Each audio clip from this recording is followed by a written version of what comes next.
अब तक हमने सुना माही और ईशानी का कॉन्वर्सेशन। माही जो अपनी सारी फ्रस्ट्रेशंस ईशानी पर उतार रही थी, ऊपर से उसके बॉस के अलावा प्रखर ने भी उसका मूड काफी ज्यादा खराब कर दिया था।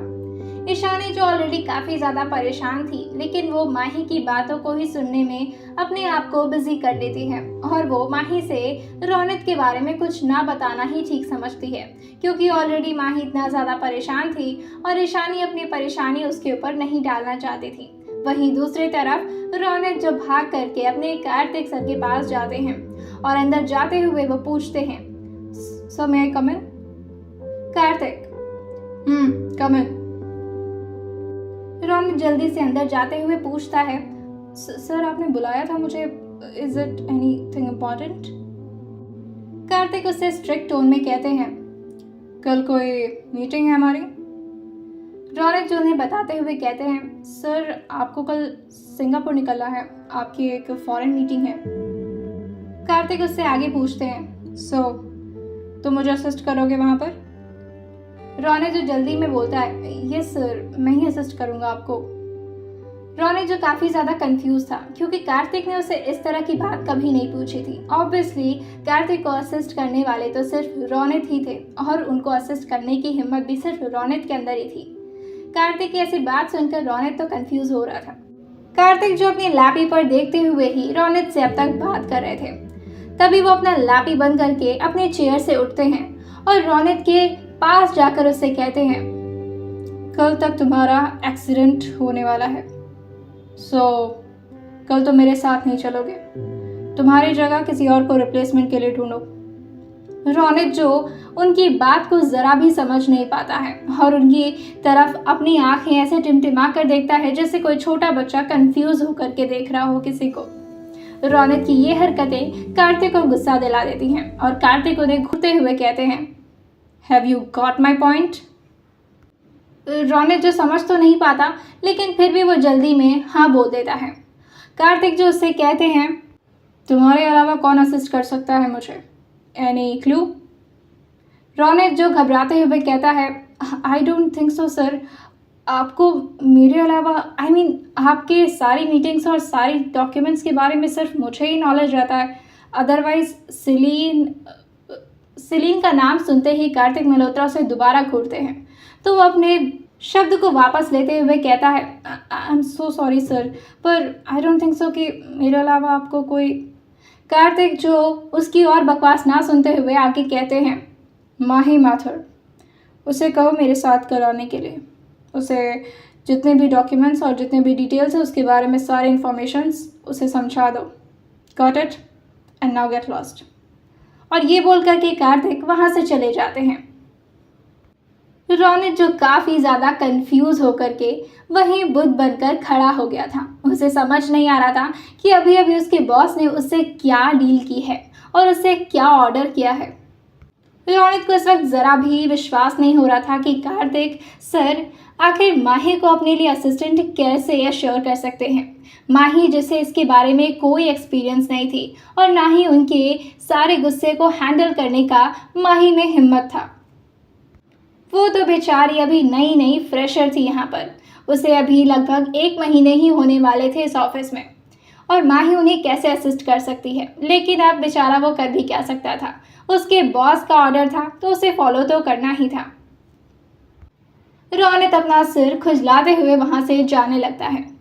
कार्तिक जो उससे एक बार और स्ट्रिक्टली बोलते हैं, तुम्हारे फेक एक्सीडेंट के बारे में सिर्फ मुझे और तुम्हें नॉलेज होना चाहिए, इसके अलावा अखिल तक को इसके बारे में कोई नॉलेज नहीं होनी चाहिए। समझ में आई बात? रौनक जो अपना सिर जल्दी में हिलाता है और वहां से जाने लगता है। वो अपने सिर पर हाथ रखता है और मन में सोचता है, आखिर सर को हो क्या गया है कि इतनी अजीब बातें कैसे कर सकते हैं, मैं फेक एक्सीडेंट कैसे करवाऊँ अपना, ओ गॉड। और तभी उन्हें अखिल की बात याद आती है। अखिल जो अभी थोड़ी देर पहले कार्तिक और माही के बारे में एक्सप्लेन कर रहे थे। तभी रौनक के चेहरे पर एक स्माइल आ जाती है और कहते हैं, चलिए मान लिया सर, आप माही से अट्रैक्ट हो गए। खैर, अगर आप दोनों की लव स्टोरी को थोड़ा और बूस्टअप करने के लिए मुझे अपनी जान की भी कुर्बानी देनी पड़ी ना, तो मुझे कोई प्रॉब्लम नहीं है। और ये बोलकर वो अपने कैबिन में चला जाता है। और बैठकर प्लान्स बनाने लगता है कि आखिर वो माही को कन्विंस कैसे करेगा कार्तिक मल्होत्रा के साथ सिंगापुर जाने के लिए। आइए जानते हैं अगले एपिसोड में क्या होने वाला है और क्या ट्विस्ट आने वाला है कार्तिक और माही की कहानी में। सुनते रहिए तो जरूरत है मेरी सिर्फ स्टोरी विद सौम्या के साथ। अब तक हमने सुना कैसे रौनित बार बार प्लान पे प्लान बनाया जा रहा था। उसे इतना बड़ा डिटेल में काम करने की आदत तो थी, मगर ये काम शायद उसके बस से थोड़ा ऊपर था।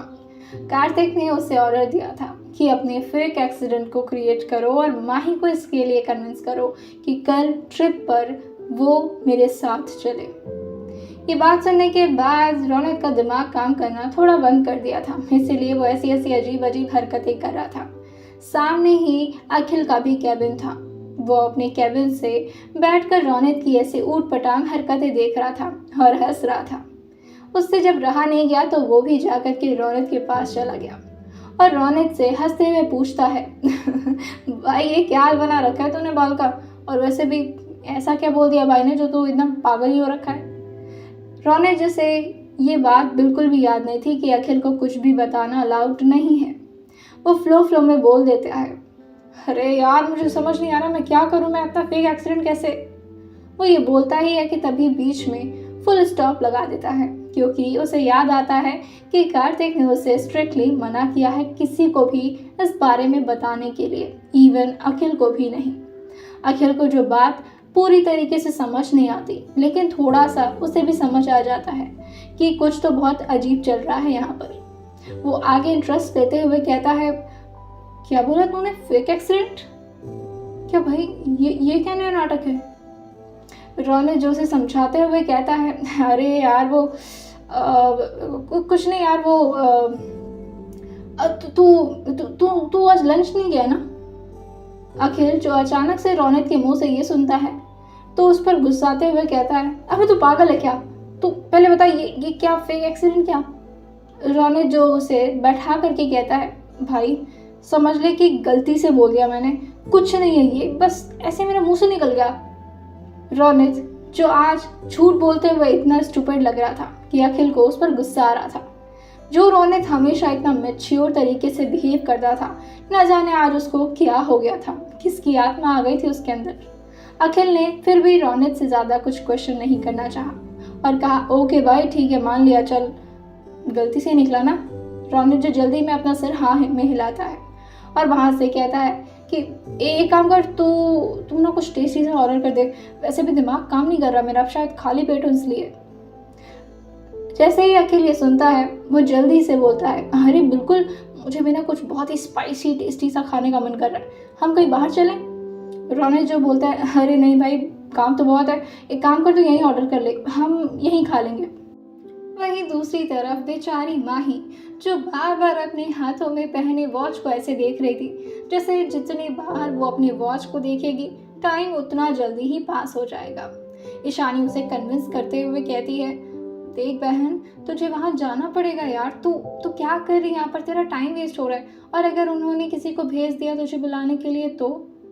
माही जो अपना सिर ना में बच्चों की तरह हिलाते हुए कहती है, नो चांस, मैं नहीं जाऊंगी उनके पास, मुझे नहीं जाना, बस जल्दी से शाम हो जाए, मुझे घर जाना है। उसके बाद कल और परसों तो वीकेंड है, आराम से मज़े करूंगी मैं, यस। अच्छा सुन, मैंने सोचा है ना कि हम कुछ प्लान करते हैं।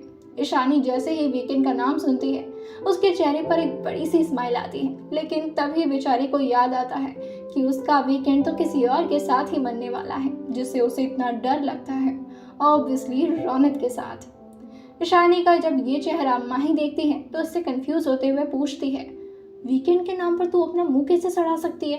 तुझे पता है हम कितना वेट करते हैं इस वीकेंड का, हम जैसे एम्प्लॉयज़ को दर्द तो सिर्फ हम जैसे एम्प्लॉयज़ ही समझ सकते हैं। वीकेंड के लिए ऐसे वेट करते हैं जैसे कोई बच्चा मेला जाने के लिए वेट करता है ना इशू?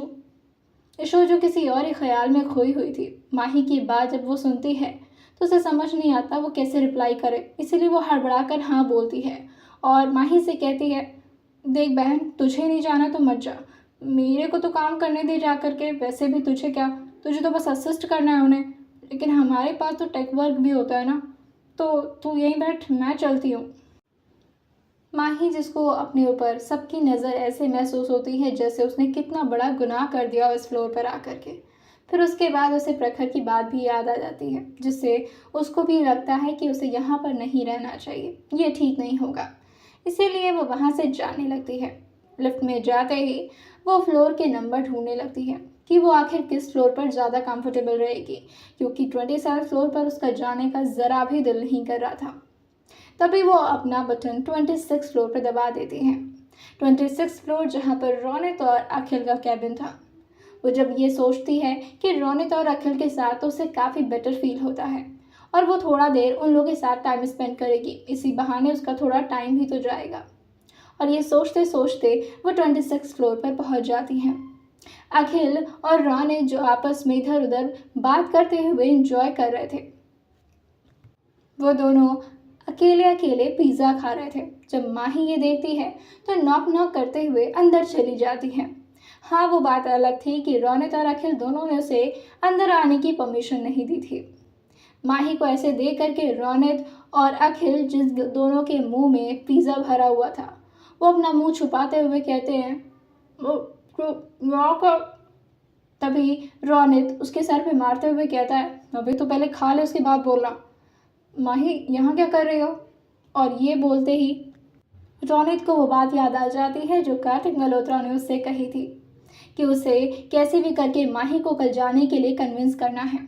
रौनक इस बात का फ़ायदा उठाता है कि चलो माही खुद उसके पास आ गई है और अभी से अगर वो उसके माइंड का मेकअप करने लगे तो शायद कल तक माही को कन्विंस करना ईजी हो जाएगा।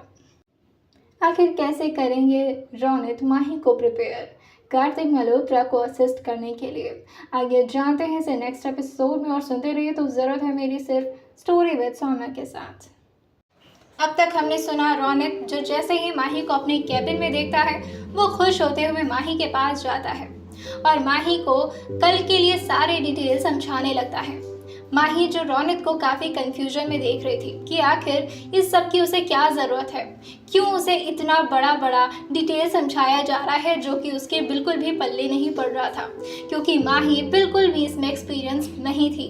वो इस मामले में बिल्कुल ना समझ थी, लेकिन रौनक को इस बारे में कोई नॉलेज नहीं था और उसे ये बात समझ में भी नहीं आ रहा था।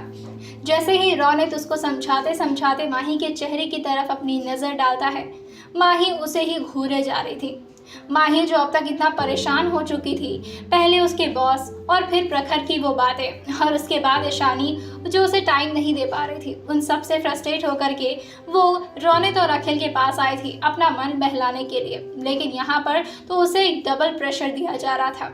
रौनक को जब माही ऐसे घूरती है तो अखिल भी रौनक को देखते हुए बोलता है, अबे यार ये क्या कर रहा है तू, और ये सारे डिटेल्स भाई के पर्सनल डिटेल्स हैं, तू इसे क्यों समझा रहा है, ये तू संभालता है ना, ये काम सिर्फ तेरा है रौनक। रौनक जो अखिल की तरफ देखते हुए बोलता है, हाँ तो मैं असिस्टेंट हूँ तो ये भी तो असिस्टेंट है ना।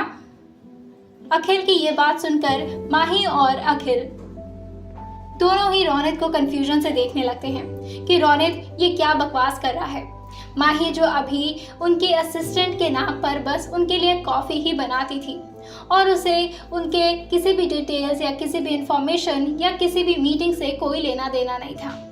वहीं जब रौनक के मुंह से माही अपने लिए असिस्टेंट वर्ड सुनती है तो वो बहुत ज़्यादा फ्रस्ट्रेट हो जाती है और कहती है, ठीक है, अगर आपको ऐसा लगता है कि मैं इन सबको समझने के लायक हूँ तो समझा दीजिए। इस छोटी सी बच्ची के ऊपर आप जितना बोझ डालना चाहते हैं आप डाल लीजिए, आप बिल्कुल अपनी बॉस की तरह है।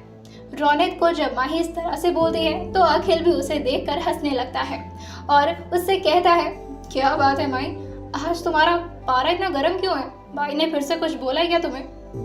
जैसे ही कार्तिक का नाम वो अखिल के मुंह से सुनती है उसके दिमाग में वो सारी बातें घूमने लगती हैं जो उससे थोड़ी देर पहले ही उसके साथ हुई थी। कार्तिक का उस तरह उसके क्लोज आना और फिर उससे अजीबोगरीब सवाल पूछना। कार्तिक का नाम सुनते ही माही फिर से बौखला उठती है और इस बार उसका सारा गुस्सा अखिल के ऊपर निकल जाता है, जिससे रौनक भी इस बार हंसने लगता है। रौनक और अखिल जब माही को इस तरह देखते हैं तो उसे दोनों मिलकर काम करते हुए बोलते हैं, माही जस्ट रिलैक्स यार, क्या हो गया तुम्हें, इतना क्यों?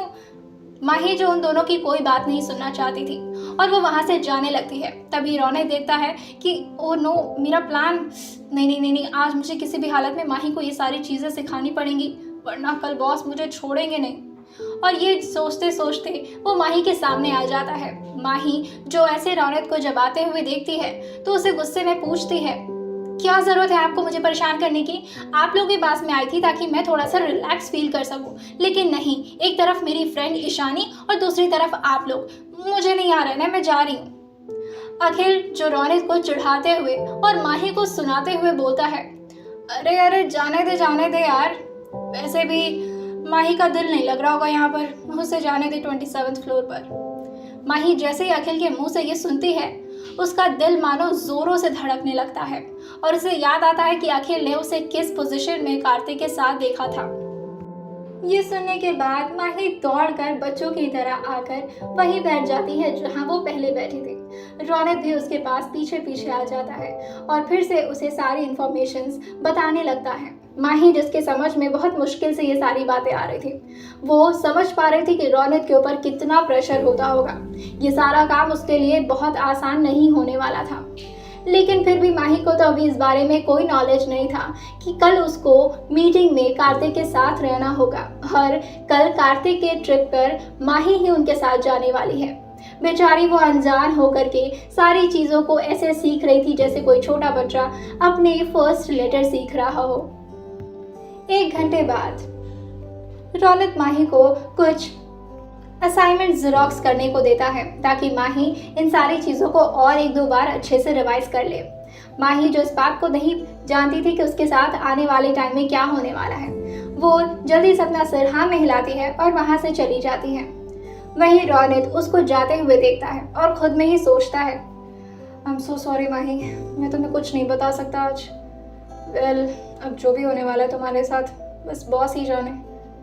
और अखिल उसके सामने बैठा उसको ऐसे देखता है कि वो अपने आप में ही किसी ख्याल में डूबा हुआ है, तो उसके सामने अपनी चुटकी बजाते हुए कहता है, ओ भाई कहाँ खो गया? और माही के साथ कोच की तरह क्यों ट्रीट कर रहा था तू? हाँ, वो बेचारी यहाँ पर रिलैक्स होने आई थी और तू उसे यहाँ पर बैठ करके सारी इन्फॉर्मेशन डिटेल समझा रहा था। ये भी कोई बात होती है भला? रौनक जैसे अब थोड़ा सा बेटर फील हो रहा था क्योंकि वो माही को काफी हद तक कार्तिक मल्होत्रा के कल की मीटिंग के बारे में इंफॉर्मेशन दे चुका था।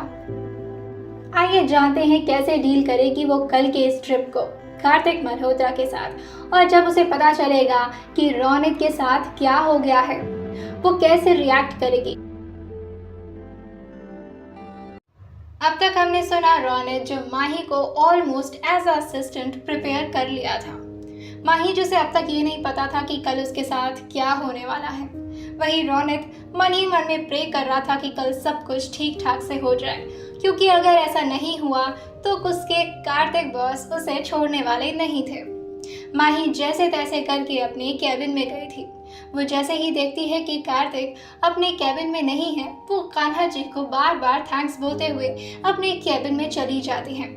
तभी वो देखती है कि कार्तिक अपने स्टडी रूम से बाहर निकल कर के आ रहे हैं, और जैसे ही माही उनको देखती है वो जल्दी से अपने डेस्क के नीचे छुप जाती है। उसकी ये बचकानी हरकत कार्तिक ने नोटिस कर ली थी, लेकिन वो उसे परेशान करने के मूड में नहीं थे, इसलिए वो अपने काम करने में बिजी हो जाते हैं, क्योंकि कल उन्हें मीटिंग के लिए भी जाना था और वो नहीं चाहते थे कि इस लड़की की वजह से उनकी मीटिंग में कोई भी प्रॉब्लम आए। माही जो धीरे धीरे अपनी नजरें डेस्क से बाहर निकाल करके कार्तिक को देखने लगती है कि आखिर वो अपने काम में बिजी हुए या नहीं।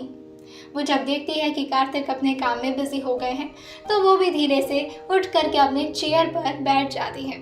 दरअसल माही का केबिन जो काफी हद तक ट्रांसपेरेंट था और कार्तिक मल्होत्रा को उसकी सारी हरकतें साफ नजर आती थीं। वहीं माही की तरफ से भी कार्तिक मल्होत्रा बिल्कुल साफ नजर आते थे। रौनक ने केबिन को सेपरेट तो किया था, लेकिन माही और कार्तिक का केबिन ऐसा लगता था जैसे एक केबिन में ही दूसरा केबिन बनवा दिया गया हो, क्योंकि काफी हद तक एक दूसरे को वो साफ देख पाते थे।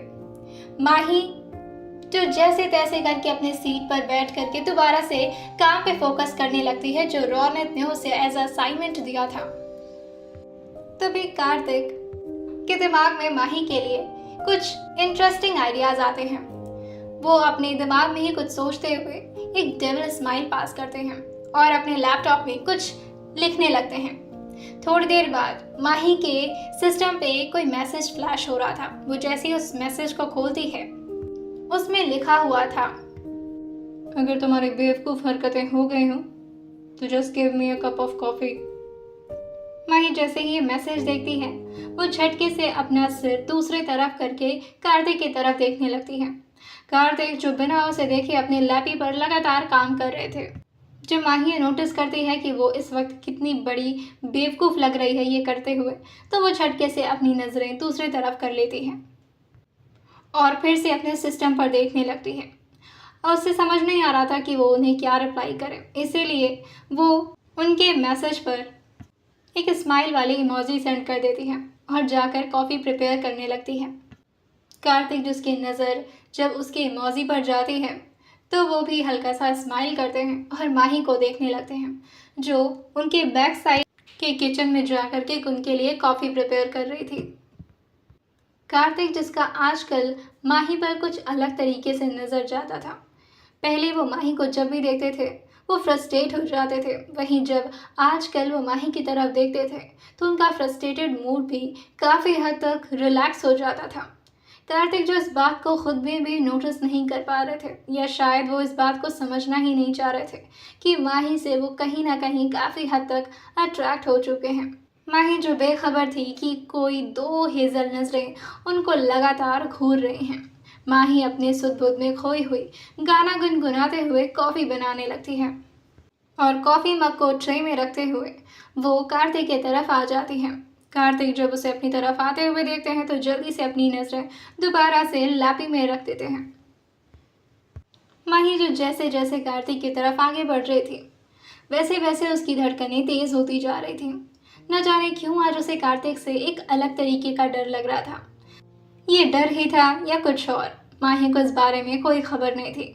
वो जल्दी से अपने कॉफ़ी मग को कार्तिक के टेबल पर रख करके वहाँ से जाने लगती हैं।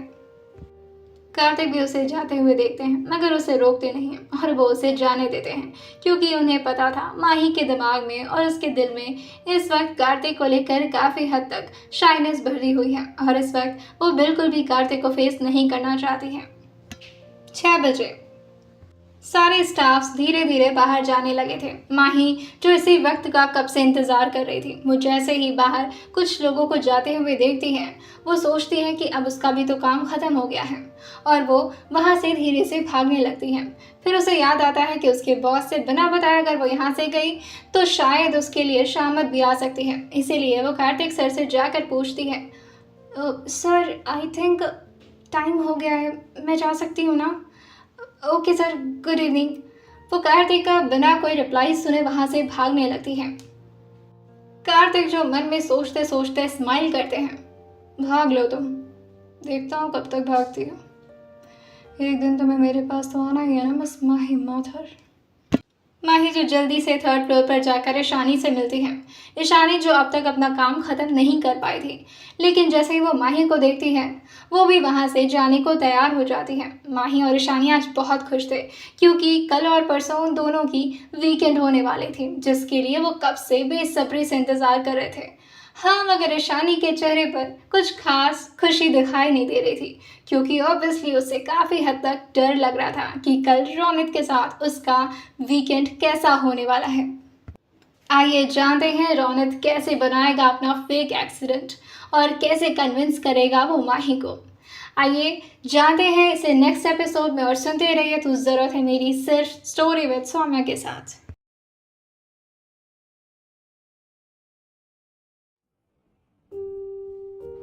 तो अब तक के एपिसोड में हमने सुना रोनित जो माही को काफ़ी हद तक कार्तिक के कल के मीटिंग के लिए प्रिपेयर कर देता है और वो भी बिना माही को पता चले। वहीं दूसरी तरफ माही और ईशानी अपने वीकेंड को प्लान कर रही थी। माही जो काफ़ी खुश दिख रही थी, क्योंकि उसे अब उसके खड़ूस बॉस को 2 दिन के लिए तो कम से कम नहीं देखने वाली थी। पर ईशानी का चेहरा कुछ ज़्यादा खुशी से एक्साइटेड नहीं दिख रहा था, जिसकी वजह से माही उससे अब बिना रहे पूछ ही लेती है, यार वो हुआ क्या तुझे? जब से वीकेंड का नाम सुन रही है तब से तेरा मुंह बनता जा रहा है, कि तुझे कोई खुशी नहीं है? हमें वीकेंड मिला है, हम 2 दिन आराम से ऐश करेंगे यार। ईशानी फिर भी अपना चेहरा लटकाई हुई थी और अब उससे भी रहा नहीं जाता है। अब उसके दिल में और ये बात पचती नहीं है, तो इसीलिए वो जल्दी से माही के पास जाती है और उसके बगल में बैठकर उसे सारी बातें बताने लगती है। जब माही रौनित की वो सारी बातें सुनती है तो वो उस पर हंसने लगती है और कहती है, तो ये बात है, आप लोग की प्लानिंग चल रही है कल के लिए। कोई बात नहीं, मैं डिस्टर्ब नहीं करूंगी तुम लोग को, तुम लोग आराम से एंजॉय करना। हाँ, मैं अकेले ही रह लूंगी, कोई बात नहीं। ईशानी जो उसे चिढ़ते हुए कहती है, यार तू मेरे मजे मत ले, तू मेरी दोस्त है या दुश्मन? वैसे भी मैं बहुत ज्यादा टेंस हूँ यार माही। माही जो उसके कंधे पर अपने कंधे से मारते हुए कहती है, अब समझ में आया मेरी क्या हालत होती है, जो उस खड़ूस के साथ मुझे दिन भर रहना पड़ता है। बहुत मजे लिए जाते हैं मेरे। हाँ, अब तुझे भी ये सबक मिलेगी ना, तब तुझे समझ में आएगा अपनी माही की हालत। और वैसे भी तेरा वाला तो फिर भी बहुत ठीक है। ईशानी उस पर गुस्सा करते हुए कहती है, what do you mean by तेरा वाला? हाँ, ही इज माई नथिंग। तू प्लीज मेरा दिमाग मत खराब कर। माही जो उसके मजे लेते हुए हंसने लगती है। अच्छा, मैं कुछ नहीं बोल रही, लेकिन इतना रात हो गई है, कहाँ जा रही है? आजा सो जाते हैं। और ये बोलकर माही खुद सो जाती है। वहीं ईशानी, जिसे नींद नहीं आ रही थी, वो अपने फोन में कुछ देखने लगती है। तभी उसके फोन पर एक मैसेज फ्लैश होता है, जिसे देखकर ईशानी के दिल की धड़कनें बहुत जोर से बढ़ जाती हैं और वो एकदम से पैनिक करने लगती है। मैसेज में ऐसा क्या लिखा था जो ईशानी देखकर इतना घबरा गई? तू जरूरत है मेरी सीरीज को अब तक इतना प्यार देने के लिए आपका बहुत बहुत शुक्रिया। आगे की कहानी सुनने के लिए ज्यादा कुछ नहीं करना है, खुद को रिलैक्स करिए और कहानी को एंजॉय करते रहिए। ईशानी जैसे ही वो मैसेज देखती है, वो काफी हद तक पैनिक करने लगती है और इधर उधर जोर से टहलने लगती है। उसकी आंखों में नमी साफ नजर आ रही थी और साथ ही उसके माथे पर पसीने की बूंदें उभर आई थीं। वो कभी अपने हाथ पर रखे उस फोन के मैसेज को देखती तो कभी माही की तरफ। तभी एक अननोन नंबर से उसके फोन पर कॉल आ जाता है। ईशानी उस कॉल को उठाना तो नहीं चाहती थी, मगर मजबूरी में उसे फोन उठाना पड़ता है और वो फोन उठाते हुए कांपती हुई आवाज में कहती है, प्लीज प्लीज प्लीज, देखो तुम्हें जो कुछ चाहिए तुम मुझसे मांग लो, लेकिन प्लीज तुम माही को कुछ मत करो। उसने पहले ही बहुत कुछ सह लिया है, अब उसे और प्रॉब्लम में मत डालो। दूसरी तरफ से एक स्ट्रिक्ट टोन में आवाज आती है, मिस ईशानी ओबेरॉय, अपनी औकात मत भूलो, मुझे माही किसी भी हालत में चाहिए। तुमने उसे जहाँ भी छुपा कर रखा है, मैं उसे ढूंढ लूँगा और उस प्रॉपर्टी के डॉक्यूमेंट्स पर मैं उसकी साइन लेकर आऊँगा, समझी तुम? पता मिल गया है मुझे तुम्हारा, मुंबई में छुपी हो ना तुम। गेस वॉट, मैं कल मुंबई आ रहा हूँ। ईशानी डरते हुए कहती है, प्लीज़ प्लीज़ तुम्हें जो भी कुछ चाहिए तो मुझसे ले लो, माही को छोड़ दो। वो और तभी उसका कॉल कट जाता है। ईशानी जो जल्दी से जाकर माही को सोते हुए ही हक कर लेती है। माही जो बेचारी इन सब से बेखबर होकर नींद नहीं बड़बड़ाते हुए कहती है, क्या है, मैं तेरी पिलो नहीं हूँ, मुझे जैसे मत चिपका, सोने दे मुझे। ईशानी जो माही के हर एक बुरे पास्ट के बारे में जानती थी और उसे पता था कि माही ने ऑलरेडी बहुत कुछ फेस किया है। वो माही की दोस्त ही थी, मगर उसे अपनी बहन से ज्यादा प्यार करती थी। ईशानी डरते हुए माही के कान्हा जी की मूर्ति अपने हाथ में लेते हुए उनसे रिक्वेस्ट करती है, कान्हा जी, माही तो आपको बहुत प्यार करती है, आपको बहुत मानती है, फिर उसके साथ इतना सब कुछ बुरा कैसे हो सकता है? प्लीज कल के लिए उसे तैयार रखिएगा और हो सके तो उसे उस राक्षस से बचा लीजिएगा। प्लीज कान्हा जी, मेरी दोस्त को कुछ नहीं होना चाहिए। और ये बोलकर वो सुबकने लगती है। माही जिसकी नींद ईशानी की आवाज़ से खुल जाती है और वो बैठते हुए ईशानी को देखती है। ईशानी जो उसके बगल में बेड पर बैठकर रो रही थी। माही उसे हक करते हुए चुप कराती है और कहती है, अरे यार, इतना भी क्या डर रही है तू? मैं उस खड़ूस बॉस को हैंडल कर सकती हूँ और तू उनके असिस्टेंट को हैंडल नहीं कर पा रही है। कोई बात नहीं, रोनित सर तुझे कुछ नहीं करेंगे, सो जा। माही जिसे ऐसा लग रहा था ईशानी इसलिए रो रही है क्योंकि कल उसकी वीकेंड रौनक के साथ मनने वाली है, लेकिन ईशानी तो माही के लिए परेशान थी। क्या होने वाला था कल उसके साथ और क्या बदलने वाला था माही की लाइफ में, आइए जानते हैं इसे नेक्स्ट एपिसोड में। और सुनते रहिए तो ज़रूरत है मेरी, सिर्फ और सिर्फ स्टोरी विद सौम्या के साथ।